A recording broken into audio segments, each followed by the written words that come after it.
Hello and welcome to this checkmate into chess puzzle. This one was created by E Barbe in 1879. Black just has the king and a pawn left. White has the king, two pawns, pair of knights, the bishop, rook and the queen. It's White's turn. Can you see the checkmate in 2?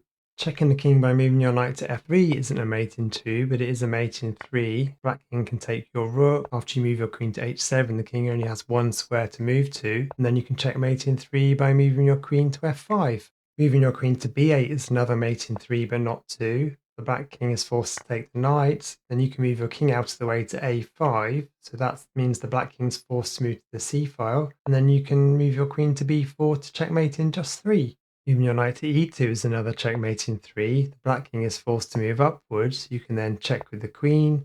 Black king is then forced to move to d6. And then you can mate in just 3 with the queen.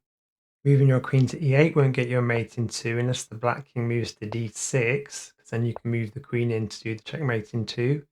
Instead, black can just take your rook, and there are no follow-up moves to mate in 2. Okay, let's have a look at the solution to this one, so pause the video if you need some more time. To get the checkmate in 2 for white, you need to move the queen to c8.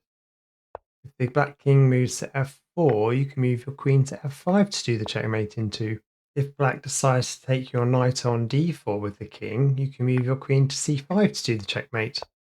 If black moves their king to d6, you can move your queen to c7 to do the checkmate in 2.